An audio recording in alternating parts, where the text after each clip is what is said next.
Bonjour amis de l'univers 7, c'est Nocad pour vous servir. Alors aujourd'hui une petite vidéo, tout simplement pour vous présenter un peu, parce que ça fait quelques jours que la BT7 est sortie maintenant, et avec l'équipe on en a un petit peu discuté, et du coup on a décidé de vous faire un petit top 7 de la BT7 justement. Donc les meilleures cartes qu'on trouve dans cette extension, et qui à mon sens, et qui à notre sens, vont servir soit dans le futur, et soit même là maintenant actuellement dans la méta actuelle.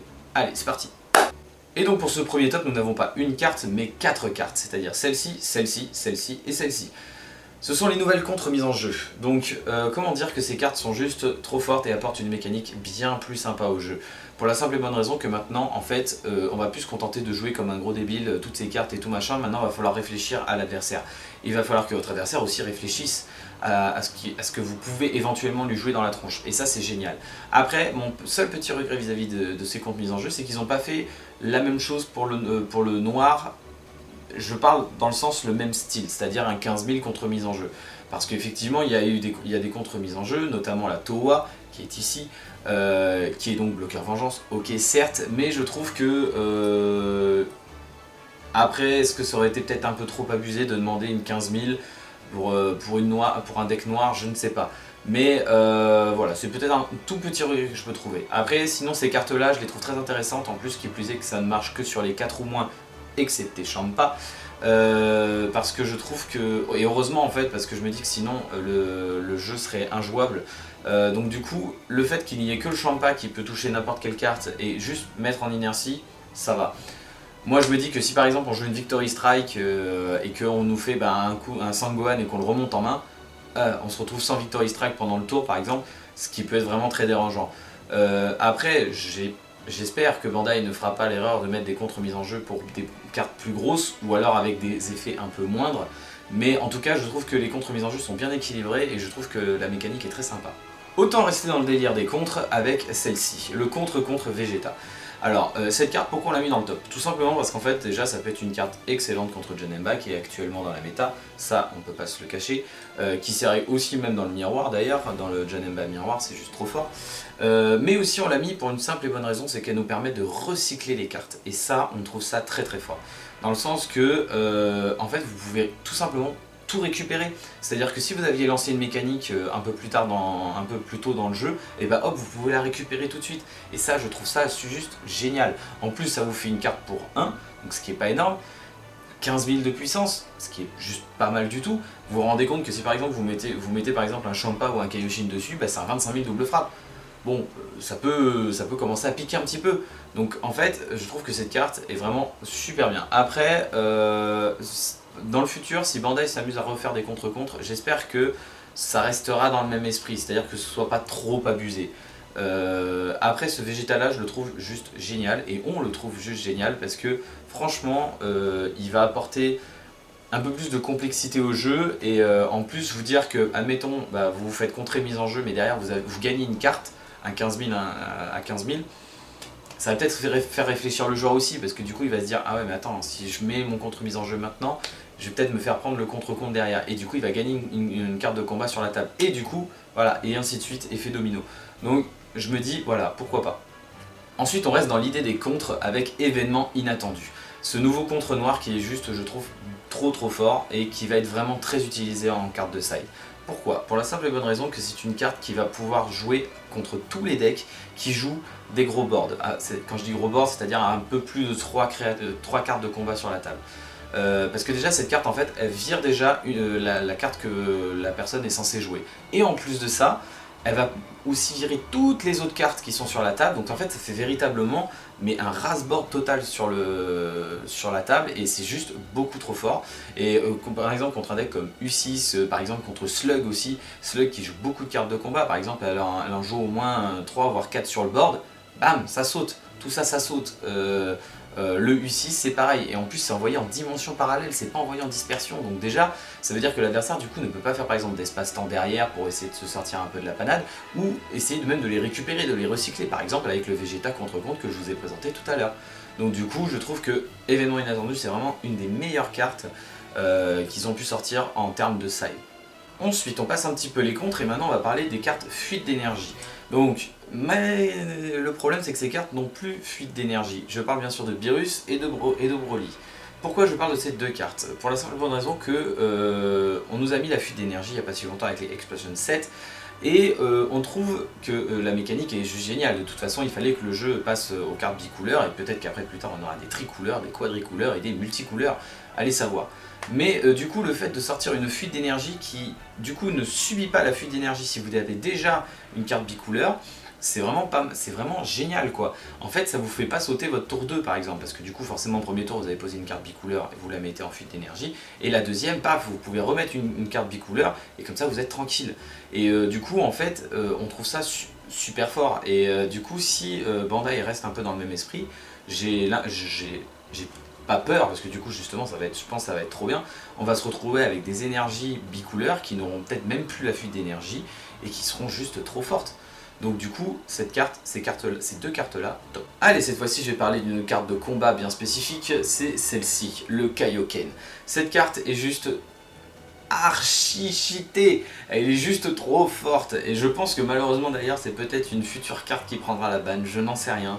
Mais honnêtement, cette carte, bon déjà honnêtement le côté SPR de la carte est juste trop joli, mais comment vous dire, cette carte est juste le potentiel OTK le plus terrible du monde, et or, avec la capacité d'OTK avec certains decks, en fait la carte est juste trop forte parce qu'elle vide totalement la main adverse quand on a assez d'énergie, assez de points de vie bien entendu. Mais du coup on trouve que cette carte est beaucoup trop forte et malheureusement j'ai peur que Bandai s'en rende compte peut-être un petit peu et peut-être la pousser vers la porte de sortie. Allez savoir, mais en tout cas cette carte est juste trop belle en SPR et elle est juste géniale et trop forte. Après, à savoir est-ce que du coup Bandai veut aller vers des decks aussi qui peuvent tuer en un tour, ce qui peut être pas mal en somme, hein, ce qui peut être une bonne chose. Parce qu'on est d'accord qu'après ce Kaioken là n'est pas non plus invincible, parce que certes il a des flexions, mais il n'a pas la déflexion sur certaines, sur certaines cartes, notamment les nouveaux contres mis en jeu. Donc du coup, est-ce que bientôt on va partir sur des cartes aussi qui vont pouvoir faire un peu comme la Victory Strike, à chacun son niveau comme on dit, mais comme la Victory Strike à tuer en un tour, ça pourrait être pas mal, ça pourrait apporter encore plus de piment au jeu. Que des decks un peu tempo, un peu comme le Gogeta Ramp par exemple, où il faut attendre un certain nombre de tours avant de pouvoir jouer. Là, le fait de pouvoir mettre une carte comme celle-là, et qui peut vraiment changer une game du tout au tout, bon, bien sûr, il faut un peu de temps avant de la poser, mais je me dis que si après on peut trouver tout un tas de techniques, tout un tas de combos qui fait qu'on la joue beaucoup plus vite, ça peut être vraiment intéressant comme deck, et du coup, après, ça peut vraiment laisser libre cours à l'imagination pour toutes sortes de decks. Ok, donc cette fois-ci on repart dans les contres, mais cette fois-ci les contre-attaques, et notamment deux qui sont trop faciles et le dernier protecteur. Ces deux cartes je les trouve super bien, et en plus qui plus est apportent une nouvelle mécanique aux contre-attaques, c'est le fait de pouvoir être joué depuis la zone de dispersion. Et ça je trouve que c'est une mécanique qui est vraiment très très bien. En fait, après le fait aussi bien sûr, ils n'ont pas voulu abuser le truc, c'est-à-dire de pouvoir utiliser que ce contre-attaque qu'une fois par tour, ce qui est limite même normal, mais du coup en fait ça va forcer votre adversaire aussi à regarder aussi votre zone de dispersion, et ça c'est très intéressant comme fait de jeu, et du coup je trouve que là, en fait Bandai est en train de développer le jeu d'une telle manière que maintenant le jeu va être un peu plus cérébral, et du coup le jeu va devenir beaucoup plus intéressant, parce que quand on voit une mécanique comme Storm que certains ont connu, c'était juste je tape, hop, hop, hop, enfin c'était d'une débilité sans nom. Quand on voit aussi Kitku en un sens, hein, c'est-à-dire je pioche, je pioche, je pioche, je joue des 30 000 et puis je tape, je tape, je tape, je pioche, je pioche, je pioche, je tape, je tape. Bref, vous me direz, Janemba c'est pareil, c'est je tape, je me le 2 et je fais des contre-mises en jeu maintenant. Bon, effectivement, il y a des decks qui vont être no-brain, ça de toute façon c'est le lot de tous les TCG.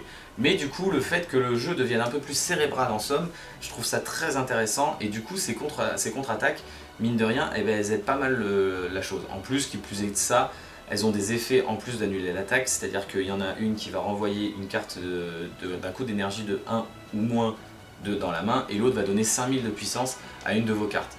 Même si j'avoue que le 5000 de puissance à une de vos cartes, c'est pas ouf, parce que ça aurait été un petit peu mieux si ça aurait été sur le leader, donc ça aurait donné un espèce de senzu rouge, donc ça aurait été un peu plus intéressant, mais et en plus ça annule une attaque, donc ça aurait été encore plus drôle. Mais voilà, donc ces contre-attaques vraiment on le met dans le top parce qu'on les trouve super fortes. Et du coup en dernier, on va parler de quoi? Et des deux petites nouvelles cartes d'un style que vous connaissez déjà, c'est Raditz et le Tout-Puissant. Effectivement, ces petites cartes à 4000 qui permettent de piocher une carte et aussi de détruire les énergies adverses s'il les détape hors de sa phase d'éveil. Donc du coup, le fait que ce soit un Saiyan côté rouge, ça peut être très intéressant déjà parce que les decks aggro généralement sont des decks Saiyan. Donc du coup, ça peut être très intéressant. Et en plus de ça, donc apporter à un deck aggro une mécanique qui peut du coup déstabiliser et encore plus freiner l'adversaire, c'est que du bonus. Et du coup, mine de rien, le Tout-Puissant qui est un habitant de Namek, c'est pas si mal que ça, parce que du coup, on a une carte par exemple pour 0 qui s'appelle Assimilation, qui permet tout simplement de récupérer un habitant de Namek vert ou jaune, oui c'est ça, et de le récupérer en main, pour 0 en plus. Donc vous imaginez votre tour 1, vous arrivez, vous posez votre vert, vous posez une carte verte en énergie, vous jouez Assimilation pour 0, hop, vous allez chercher votre Tout-Puissant, vous le jouez, point. Et là déjà vous vous dites que votre adversaire en face il peut pas faire haricot magique, il peut pas faire dimension magique, parce que bien sûr on est d'accord que c'est généralement les cartes bleues qui permettent de détaper plus souvent les énergies, bien sûr il y en a d'autres, mais c'est vrai que c'est un peu la spécialité des decks bleus, il n'y a qu'à voir Janemba. Mais du coup c'est vraiment très intéressant et normal j'ai envie de dire que du coup les decks verts et les decks rouges aient aussi leurs cartes à eux qui permettent de tout simplement détruire les énergies adverses. Sur ce YouTube, j'espère que cette vidéo vous a plu, j'espère que le concept vous plaît. Nous avons l'ambition de vouloir l'améliorer et de vouloir aussi éventuellement étendre le concept, par exemple à des top decks, à des top 7 des meilleurs decks, mais aussi top 7 des meilleures cartes de side à jouer actuellement contre la méta, etc. etc. Et aussi peut-être, pourquoi pas, le top 7 des cartes les plus nulles d'ailleurs, hein, pourquoi pas, ça pourrait être aussi très rigolo. N'hésitez surtout pas à aimer la page Facebook qui sera en lien dans la description comme d'habitude. Et aussi nous avons maintenant un Instagram. Donc oui, pour en fait tout simplement, je vais vous expliquer un peu vite fait le concept. L'Instagram en fait il va être tout simplement là pour vous présenter des moments de vie de l'équipe. Donc en fait toute l'équipe pourra être présente sur cet Instagram, au bon vouloir de tout le monde bien sûr. Et dans la limite du respect et du raisonnable bien entendu aussi. Et en fait on va tout simplement vous faire part de nos vies en fait, des petits moments aussi en lien avec Dragon Ball qu'on vit au quotidien, par exemple un fait de jeu, etc. etc. Il peut y avoir plein de manières différentes de vous le présenter. C'est tout simplement pour éviter en fait de tout vous montrer en vidéo ou sur la page Facebook, qui est quand même, faut le dire, une page Facebook plus d'infos qu'on essaye de vous transmettre au fur et à mesure. Donc du coup voilà, cet Instagram ce sera un peu notre vie privée d'équipe, donc vous verrez des vidéos, des photos, voilà, plein de choses différentes. Donc j'espère que du coup cet Instagram vous plaira. Pareil, lien en description, tout sera là maintenant, c'est à dire qu'à chaque fois que vous verrez une vidéo, dans la rubrique de la description de la vidéo, il y aura la page Facebook, l'Instagram. Voilà, sur ce YouTube, je vous dis à plus pour de nouvelles aventures, abonnez-vous, ciao.